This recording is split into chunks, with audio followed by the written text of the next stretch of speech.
Welcome to the unit on market segmentation, targeting and positioning. This unit differentiates the various market segments. This will help you to identify and create your target customers. This unit comprises of 5 modules and a final assignment that invites you to apply what you have learnt.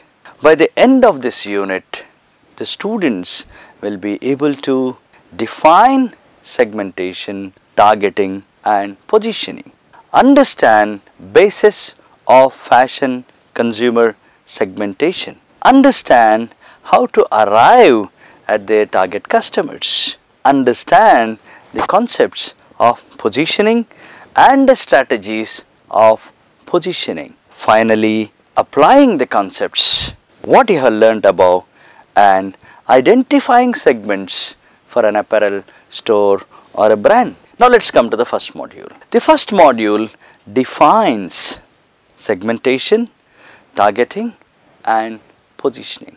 Now why segmentation? The world market has nearly 7 billion customers and they differ in many ways.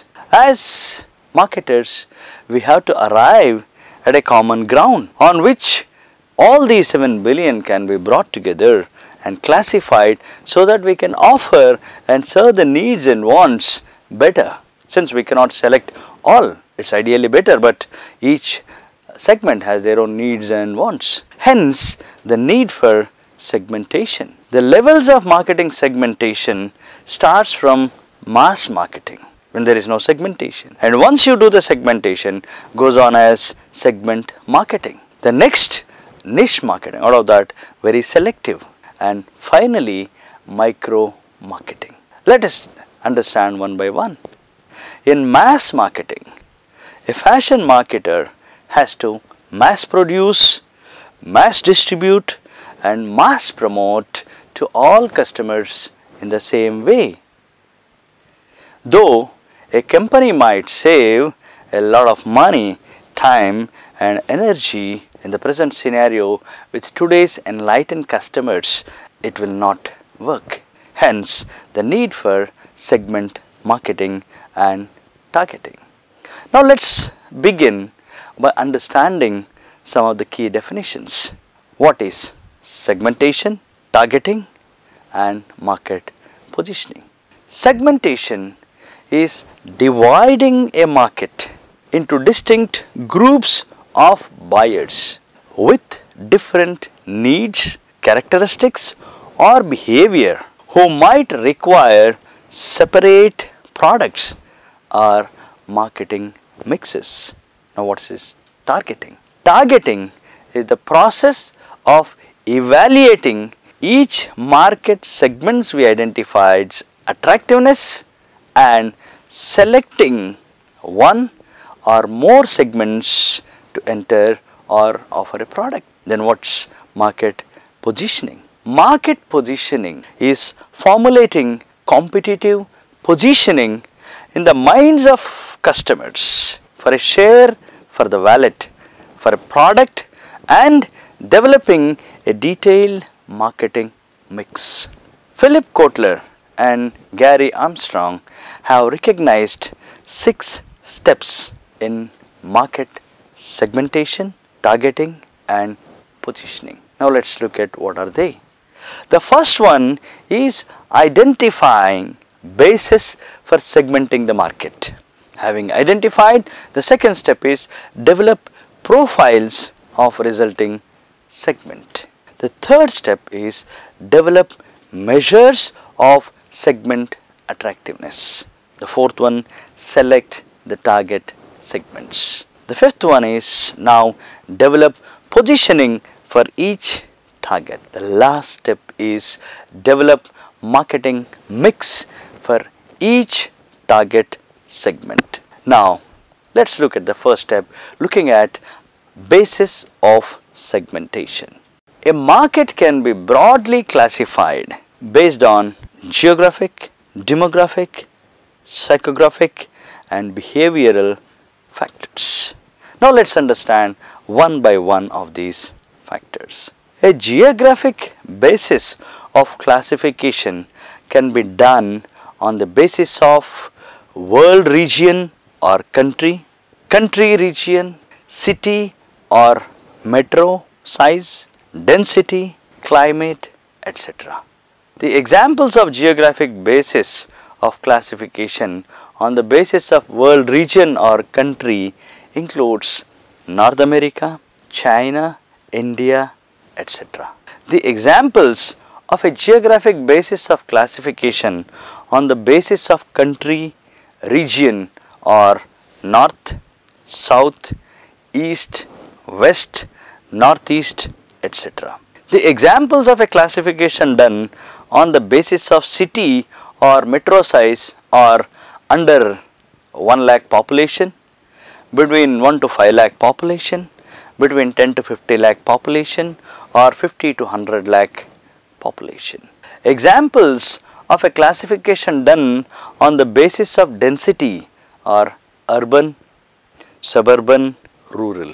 The examples of classification done on the basis of climate are northern, southern, etc. Many of the times you would be wondering why this geographic classification is. Suppose you were to be a designer. If you were to design a garment, the first question a designer would be asking is, where is my customer? Is he in India? Then I will design an Indian garment for him. Or if he is in US or is in Europe, if so, where? In the northern side or southern side or eastern side or western side. Whether he is in a city, so the fashions are prevalent there, or if it is in the outskirts, the less fashions are prevalent there. Or if it is a city like Mumbai, which is most fashion forward, or a traditional city like Jaipur or Chennai, where my customer is. So that is the starting point for many of the designers. Even a typical Shoppers Stop store which has spread across the entire country, each store depending upon the location offers different merchandise.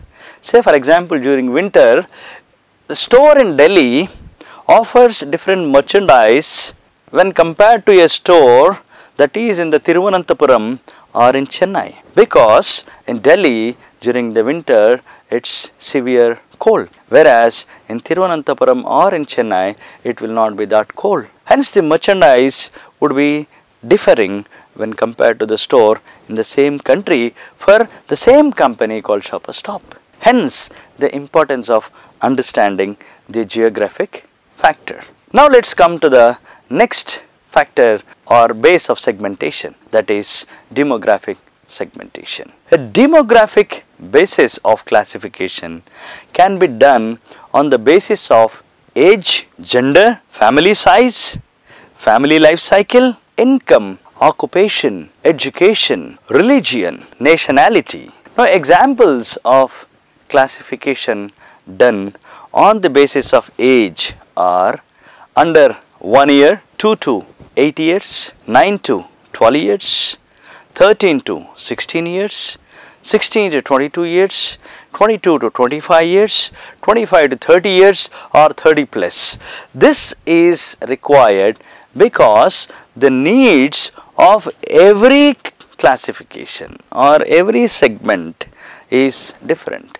Say for example, 0 to 1 year normally are called as toddlers. The very fabric, the colors, the material or the designs that are required will be entirely different from the 12 to 16 that is called as teens.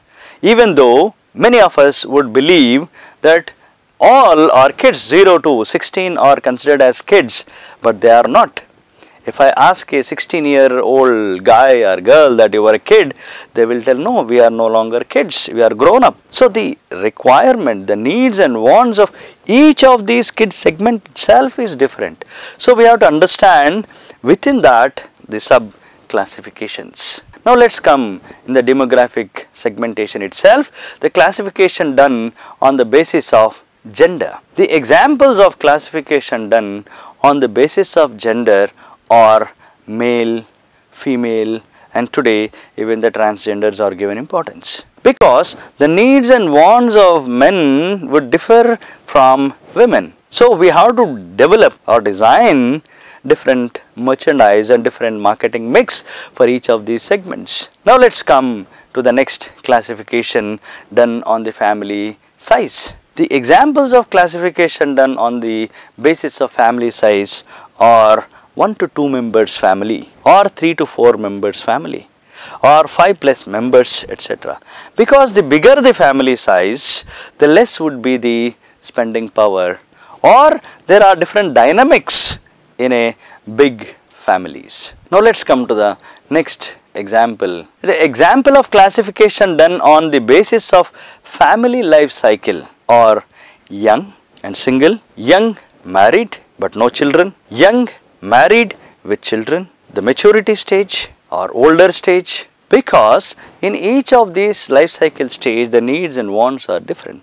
Suppose I am young individual, unmarried and earning. I will spend lavishly on my personal requirements. But the moment I am in love or I get married, my attention for the first time shifts from me to the other person. So there is a division of my income between these two. Suppose there is another member enters into the family, the kid. The income attention would get divided between wife and also the kid. So it's further divided. So the expenditure would proportionately get divided.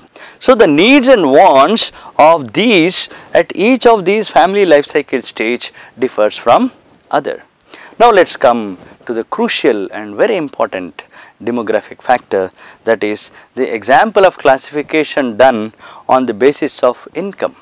Now normally it would be under 50,000 per annum, or 1 to 2 lakh rupees per annum, or 2 to 5 lakh rupees per annum, because that's what decides what to buy, what not to buy.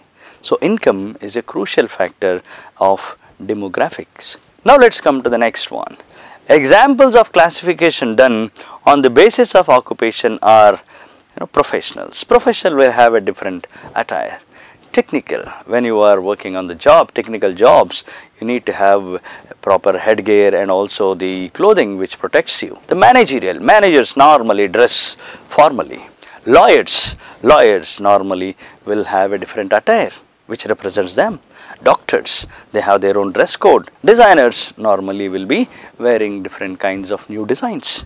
So depending on the occupation also, the needs and wants differ. The examples of classification done on the basis of education are illiterate, 10th class pass, 10+2, graduates, postgraduates, etc. Now let's come to the examples of classification done on the basis of religion: Hindu, Islamic, Christian, Sikhs, Jains, etc. Because each religion sometimes prescribes, particularly for some occasions, a particular dress code. Hence, the needs and wants differ, sometimes even based on the religion. Now let's come to the next. Examples of a classification done on the basis of nationality: North American, South American, British, French, Indian, etc. Now let's come to the next basis of segmentation. A psychological basis classification can be done on the basis of social class, life cycle and personality.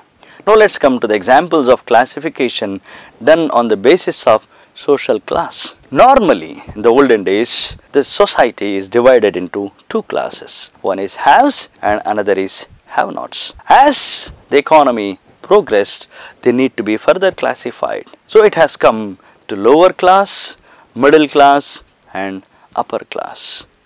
Today it has gone further division, like lower middle, lower upper lower middle, middle class, upper middle class, lower upper, upper upper, that is creamy layer, etc. Whatever the needs and wants again would differ depending upon the social class to which they belongs to. Now let's come to the next classification done on the basis of lifestyle. Today most of the fashion companies classify or segment their customers based on the lifestyles. Some of the examples are achievers, strivers and strugglers. Now let's come to the next classification done on the basis of personality. Compulsive personalities, gregarious personalities, authoritarian personalities and ambitious personality. So depending upon the personality also, marketers market different products meeting the needs and wants of that segment. Now the next classification is the behavioral. This is a very important classification that is prevailing today. A behavioral basis of classification can be done on the basis of occasional benefits, user status, usage rate, usage occasions, attitude towards the product. Now let's take the first one. There are examples of classification done on the basis of occasional or regular, special occasions, etc. So whether the product is required on the regular basis or it's occasional. There are some customers who use the products regularly and some don't use, or some products are to be used regularly. The next classification is done on the basis of benefits, that is quality, service, economy, convenience and speed. There are a lot of internet customers who buy online who look for convenience and speed. So they are a different segment which is looking for a benefit in terms of convenience and speed. There are some customers who look only for quality, there is a benefit. Some would look for value for money, there is a benefit they are looking. So the classification is done based on that. Now let's come to the next one. Classification done on the basis of user status. There are examples like non-users, ex-users, potential users, first users and regular users, etc. The next classification on behavioral is examples of a classification done on the basis of usage rate, that is, are they light users, medium users or heavy users. Depending upon that, the products would be changed. The next classification is on usage occasions. Most of the apparel are classified or designed based on this usage occasion. Now let's see what are the examples. Examples of a classification done on the basis of usage occasions are morning, evening, night, swimming, bathing, etc. And also whether it's a formal or casual or semi-formal, party wear. Even olden days there used to be only one lingerie. Today we have lingerie, swimwear, bathwear, beachwear, etc. So the classification is done based on the usage occasions. The examples now of a classification done on the basis of attitude towards the product are enthusiastic, positive, indifferent, negative, hostile, etc. So these are the four bases of segmentation which a marketer uses, but not all the times a marketer will be clear about his segments based on these. Sometimes they may have to go with hybrid segmentation, that is like mixing the four bases what we have studied, that is demo-geographic, demo-psychographic or geo-demographic, etc. So this is what is called as hybrid segmentation. That also can be used by the marketers to identify the segments. Now, having identified segments, this module examines way of selecting the target segment. While evaluating the market segments, fashion marketers use segment size and growth. What is the size? If it is big, let's select. If it's a small, let's not select. Even if it is small size, they will look into the growth potential that is there. If both are there, it's a very good target. Then the next basis of targeting is segment structural attractiveness. If you look at Indian economy structure, basically today because of the government liberalization policies, globalization and encouragement, there is a structural attractiveness in the market. So this is a target market for many of the companies. Then the companies have to look at their own objectives and the resources, whether they can select and target that segment based on the company objectives and resources. All these are used for selecting the lucrative segment to target. After evaluating, the company must decide how many segments to serve. In the process, the company may decide to adopt one of these market covering strategies: undifferentiated marketing, differentiated marketing and concentrated marketing are some of the strategies used by the companies after selecting the target. The undifferentiated marketing strategy focuses on what is common in the needs of consumers. It ignores the differences and goes with one offer to the entire market.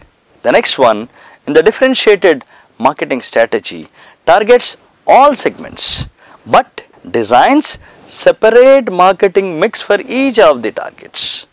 In concentrated marketing strategy, the company targets one or few markets and tries to garner maximum share in the target they have selected.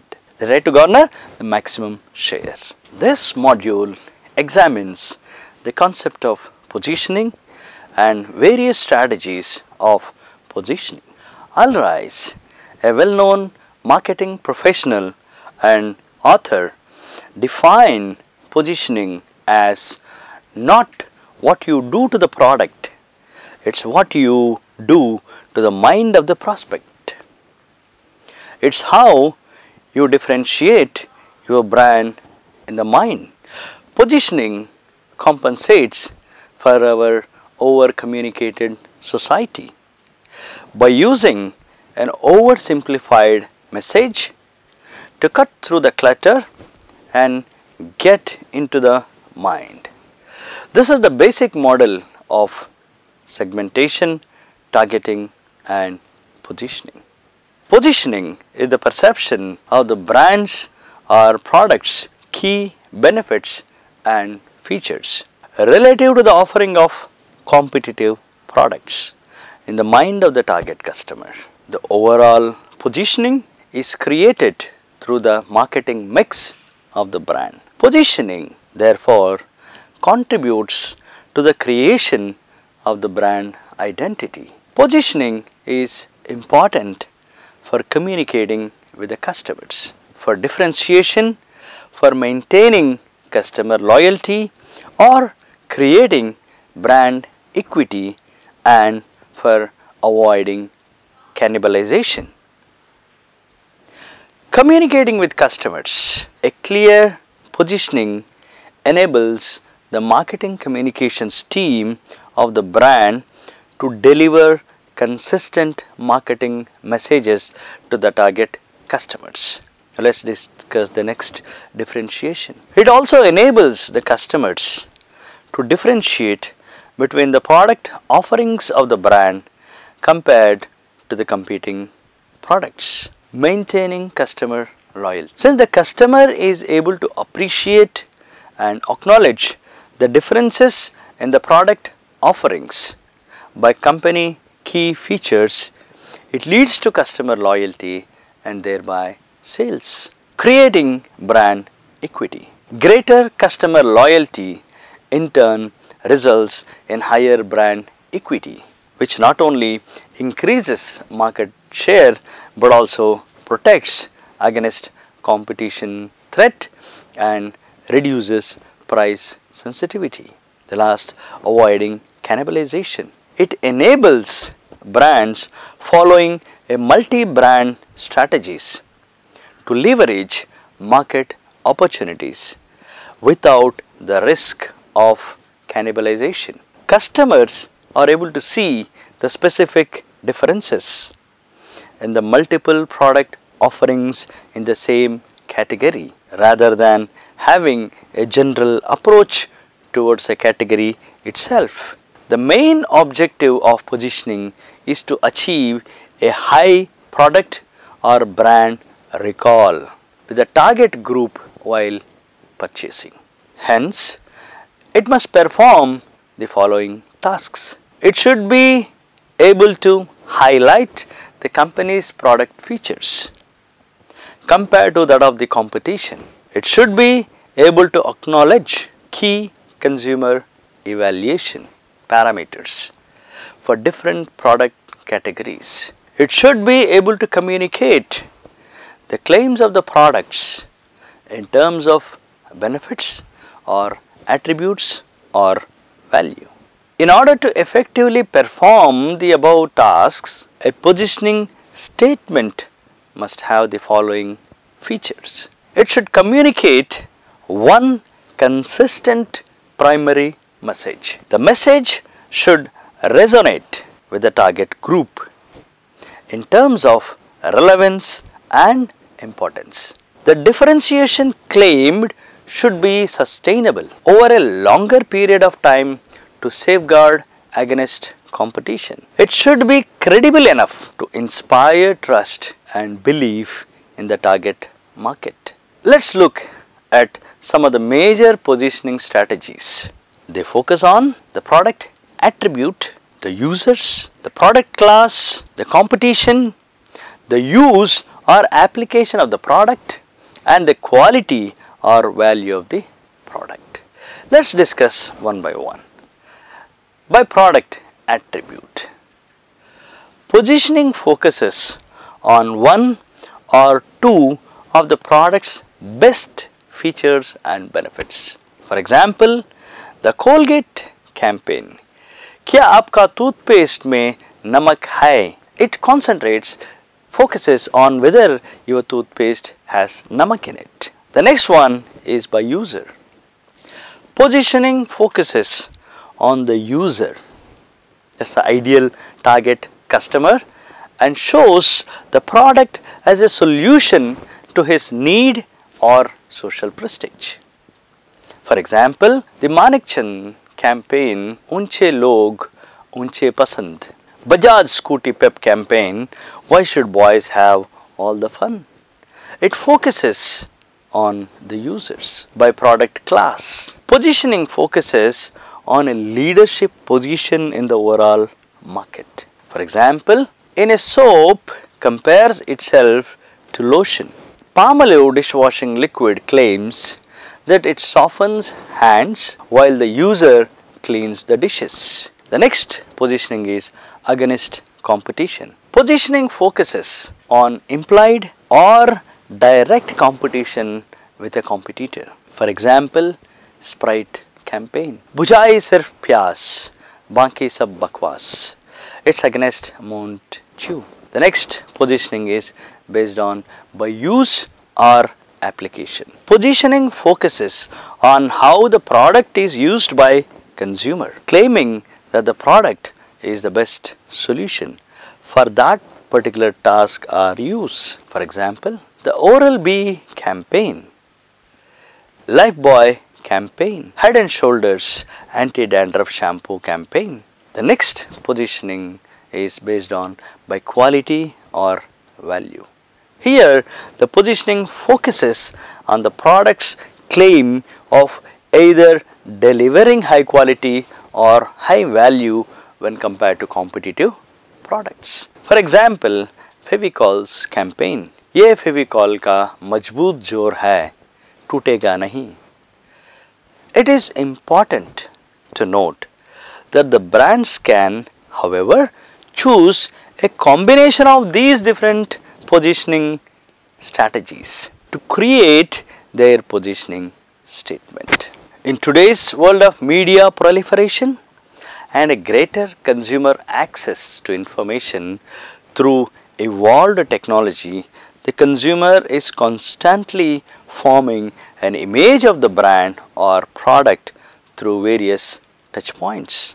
The firm's communication mix has a big role to play, as it usually focuses on particular benefits and advantages of the product. Positioning is viewed on a relative basis. Therefore, the competitor's IMC mix product claims will also affect the positioning of all products.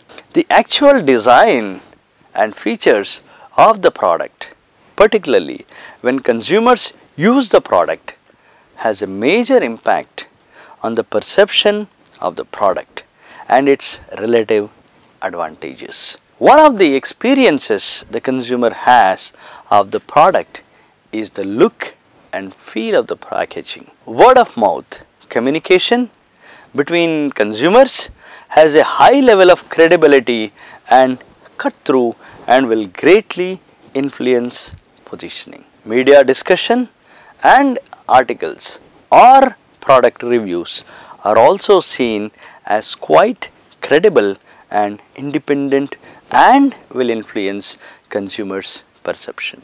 The type of retailers where the product is sold gives an indication of the product's quality and status. The overall price points of the product act as a cue for quality, and a high frequency of sales promotions may suggest lower quality. Hence, the retailer or marketer has to be very careful. The cumulative perception of all these information sources results in the company's image in the mind of the target customer. Repositioning.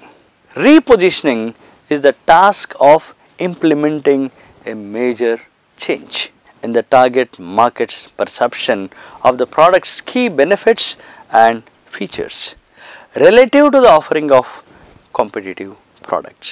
In order to create a successful repositioning statement, the firm has to change the target consumer's understanding of the brand or product.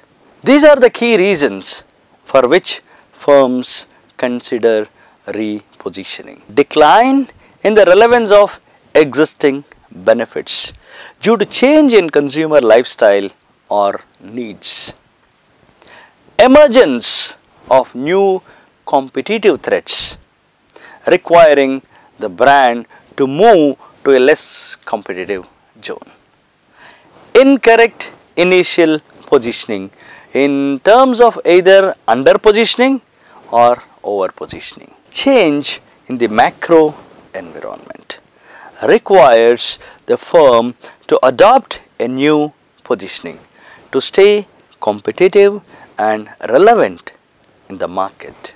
Significant improvements in the existing product, which requires the firm to adopt a new position in order to communicate to customers about the new benefits. Now, let's move on to perceptual maps and their use. Cards, Cronley and Klein remarked that perceptual maps measure the way products are positioned in the minds of the consumers and show these perceptions on a graph whose axes are formed by product attributes. Renowned authors Farrell and Hartline describe a perceptual map as one that represents customer perceptions and preferences spatially by means of a visual display. A perceptual map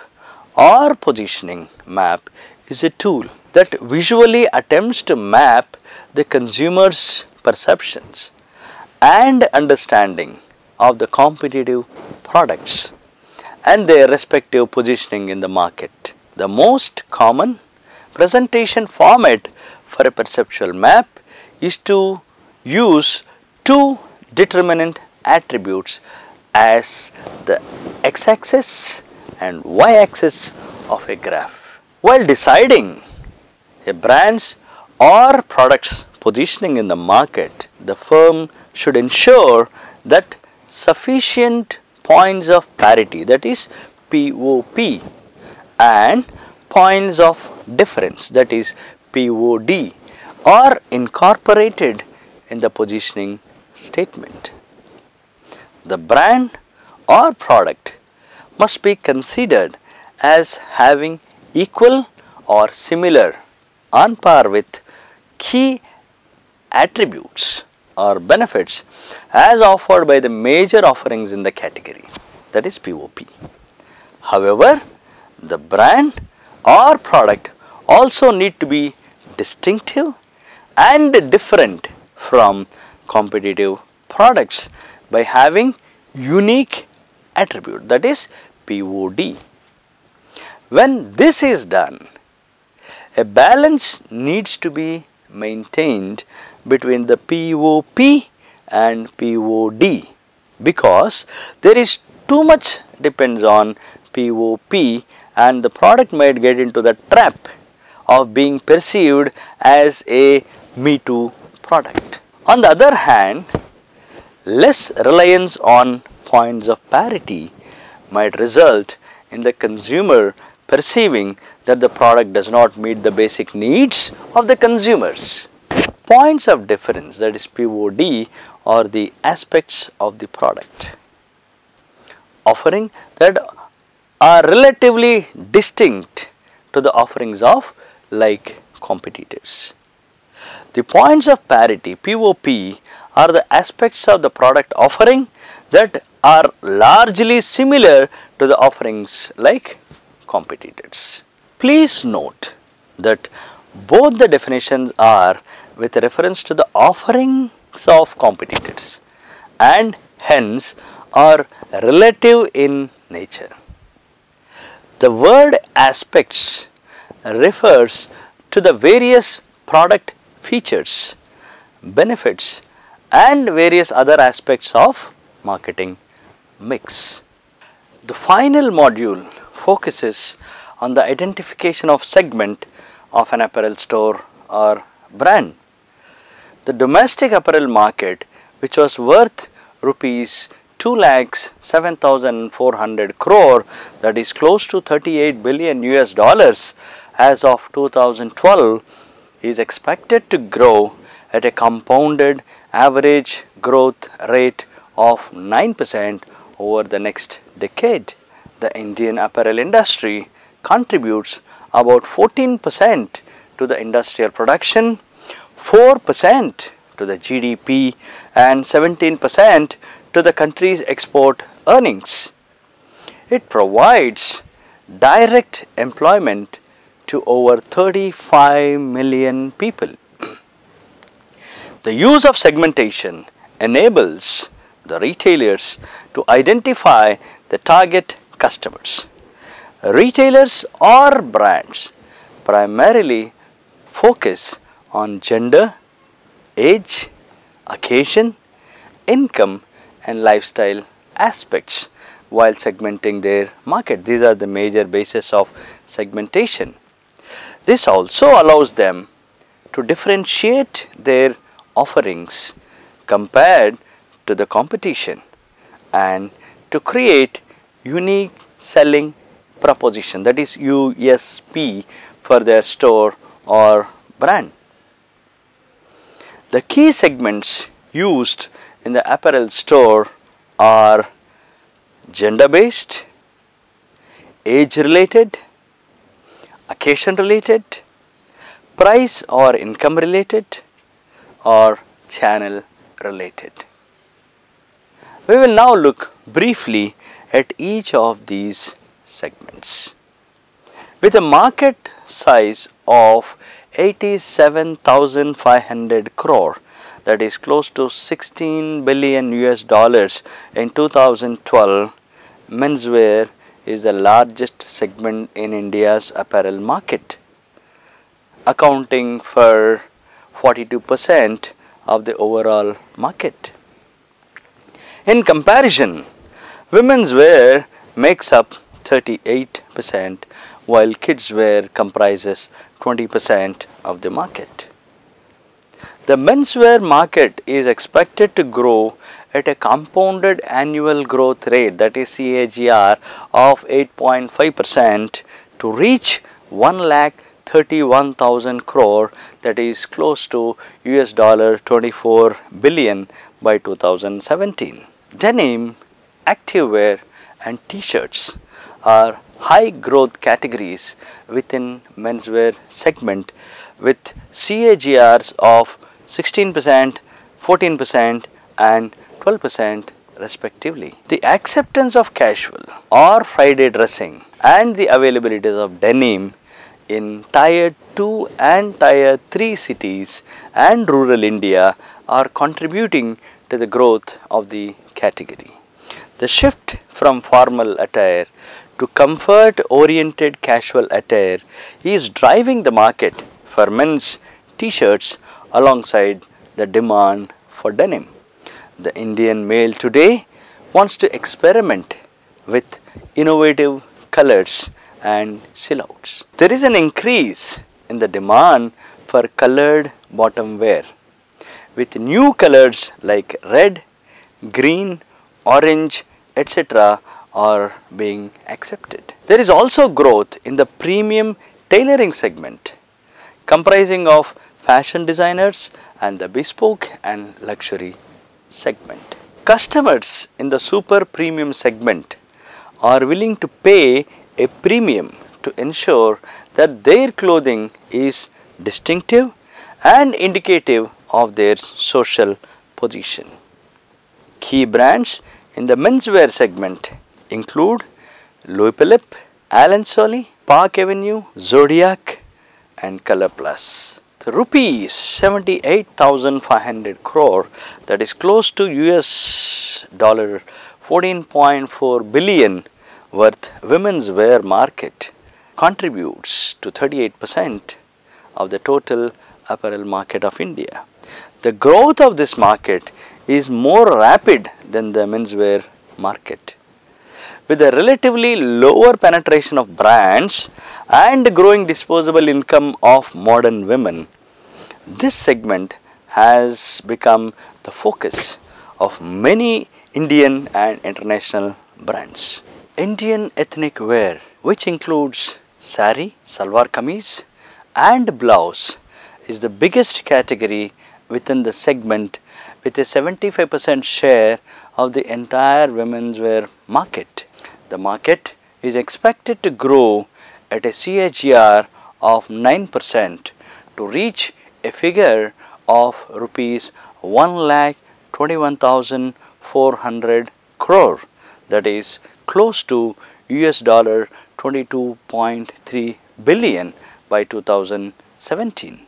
Denim, innerwear and tops, shirts, t-shirts are the high growth categories indicative of greater penetration and acceptance of Western clothing among Indian women. Denim is growing at compounded annual growth rate of 17% and women's wear at 14% and tops, shirts and t-shirts at 11%. Denim is penetrating deeper among women in the metros and mini metros, especially among the younger generation. The trends of women's empowerment and higher education is leading towards greater absorption of women in the workforce. This in turn is resulting in the demand for women's western wear. The working women in the metros and mini metros are accepting dresses, formal suits and business attire as a part of the corporate wardrobes. Some of the key brands in the women's wear segment include Allen Solly, W, Biba, Viromoda, United Colors of Benetton, that is UCB. According to the Indian Apparel Report 2008 Images Yearbook, Volume 4. The size of the kids wear market is estimated to be at 30,500 crore Indian rupees and expected to grow to 58,000 crore by 2014. So it's going to grow by leaps and bounds. Age is a distinguishing factor that helps apparel retailers, as we discussed earlier, to effectively target their prospective customer groups. Many clothing manufacturers target teenage girls with their trendy new fashion lines. Children's clothing retailers may also sell related items that appeal to children and their parents. With the increase in exposure through TV channels, video games, internet and through the society, and the influence of superheroes, cartoon characters and peer influence, children are becoming aware of key fashion trends. The pestering power of children in influencing parents to make purchase decisions is being increasingly targeted by the marketers. Here are the key age-related market classifications which we have seen already. The infants are between 0 to 6 months, toddlers 7 months to 2 years, kids 3 to 8 years, preteens 9 to 12 years, teens 13 to 16 years. With each age group having their own needs and wants and products, there is a challenge for the marketers to cater to each of these segments. Mothercare, Catmos, Disney, Lilliput, Ginny and Johnny are some of the key brands in the kidswear segment. The demand for occasion specific clothing is rising within the menswear segment. For example, active wear at the gym in the morning, formal shirts, trousers and suits during office hours, and smart casuals in the evening and sleepwear at night is for the occasions. The demand for ethnic dressing at special occasions like marriages and social functions is also a distinct trend. Further, the trend towards focusing on healthy lifestyle while maintaining the fashion quotient of the wear is leading to the growth of fashionable sportswear, yoga wear, etc. Retailers are leveraging this fashion meets fitness clothing requirement of the customer. Formal wear refers to clothing suitable for formal social occasions such as corporate or formal meetings. Brands famous in the formal wear category are Louis Philippe, Raymond, Blackberries, etc. Casual wear refers to clothing which emphasizes comfort and personal expression, which is worn for informal occasions. It gives the overall feel of dressing down, being relaxed and at ease. Brands famous in the casual wear category are Guess, FC UK, Calvin Klein, Banana Republic, etc. There is one more category called club wear, is clothing that is worn to nightclubs or parties. It comprises of extremely stylish and sensual garments. Brands famous in the party wear category are Zod, V-Dot, Provogue, etc. Active wear in sportswear that meets modern day sporting, fitness and fashion requirements. Active wear uses the latest performance fabrics and technologies for meeting sporting and gym based activities. These garments can be worn for various sports and also stylish. Brands famous in the active wear category are Nike, Adidas, H&M, Uniqlo, etc.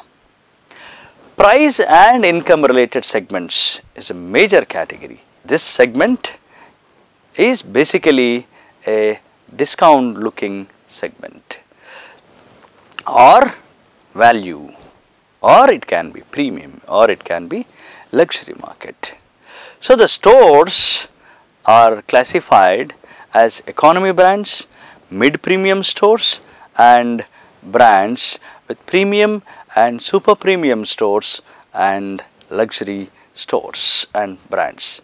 We will now look at each of these segments. Discount stores or economy brands or retailers target the lower middle class to economy customers. Customers are motivated to purchase by deals and discounts. It's a volume driven business with basic focus on product quality. Examples of this segment are Big Bazaar, Easy Day, local stores, etc. The mid-premium stores and brands target the middle class customers with value for money products. Their focus is on offering quality products at competitive prices. For example, Peter England, Mega Mart, etc. The premium and super premium stores are generally operated by major business houses or multinational organizations. They offer extremely differentiated and high quality and high price products in keeping with current fashion trends. They target the SECA customers with significant disposable income. For example, Tommy Hilfiger, Polo Ralph Lauren, Diesel, etc. The growth of the Indian luxury market is driven by an increasing base of ultra high net worth households. These stores offer most elite and bespoke products and services and are targeted to customers who are discerning spenders and appreciate fine luxury goods. For example, Chanel, Prada, Gucci, etc. Luxury stores can be broadly classified into two categories, that is store based and non-store based. The store based segment can be further classified into EBO, that is exclusive brand outlet. The exclusive brand outlets are stores that sell a single brand from the outlet. For example, Reebok, Titan, Puma, etc. The benefits of an EBO or mono brand outlet is that the exclusive status leads to greater brand equity among customers. The retailer gets better margin as well better control on marketing mix and customer service. The next one is multi-brand outlet. A multi-brand retail or departmental stores are outlets where multiple brands are sold under one roof. The major advantage of an MBO format is that it generates more footfalls because the customers get wider choice. For example, Shopper Stop, Lifestyle, Big Bazaar, Central, etc. The non-store based segment can be further classified into e-commerce. Merchandise is sold through online portals. The customer gets access to a wide range of choices, has sufficient information to compare prices and can shop from the comfort of his home or office. For example, Myntra.com, FashionInYou.com, Flipkart, etc. Catalog retailing. The catalog retailing is a form of non-store retailing format where the retail offering is communicated through a catalog to the consumers.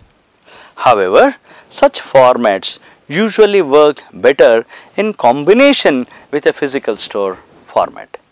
For example, Hypercity Argos, Hypercity Retail India Limited, along with Shopper Stop Limited, entered into a franchise agreement with Home Retail Group UK to offer a unique multi-channel shopping experience to its customers. Now you have come to the end of this unit. To summarize, in this unit, you have learned to differentiate various market segments and examine where to identify and create target customers. Thank you.